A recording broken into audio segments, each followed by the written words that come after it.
سابق صدر اور معزز سامعین کرام، السلام علیکم ورحمۃ اللہ وبرکاتہ۔ مجھے جس موضوع پر لب کشائی کرنے کا موقع ملا ہے وہ ہے وحدت امت اور کشمیر۔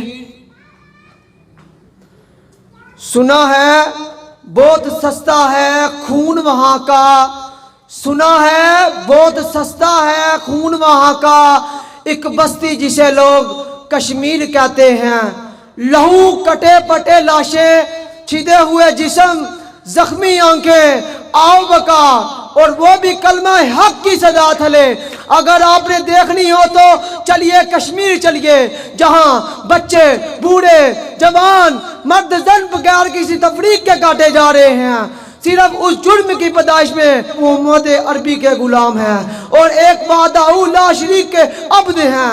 پھر بھی آفرین ہے اس جنت نظر وادی کے باسیوں پر کے جسموں پر آرے تو چلوا دیے، آنکھیں نکلوا دی، معصوموں کو سولی پر لٹکوا تو دیا، مگر لا الہ الا اللہ کہنے سے نہ رکے۔ وہ مدد کی آس پر ہم پاکستانیوں کی طرف دیکھ رہے تھے، مگر ہم بے سود لوگ کچھ بھی نہیں کر رہے۔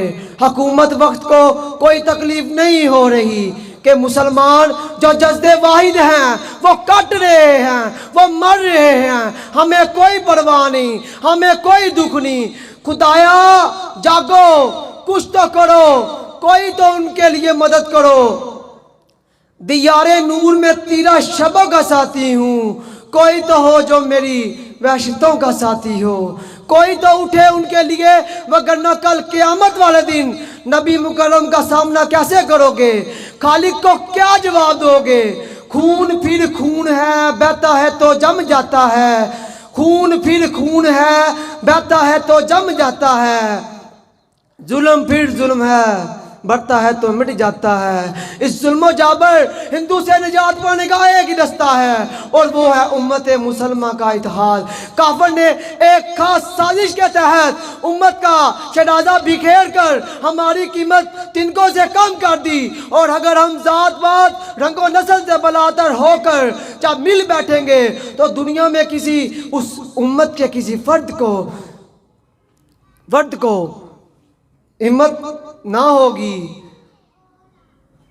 اللہ ہماری صفوں میں اتحاد پیدا کرے تاکہ ہم ان دنیاوی خداؤں سے نجات پا کر حق کا فیصلہ چن لیں۔ آمین وما علینا۔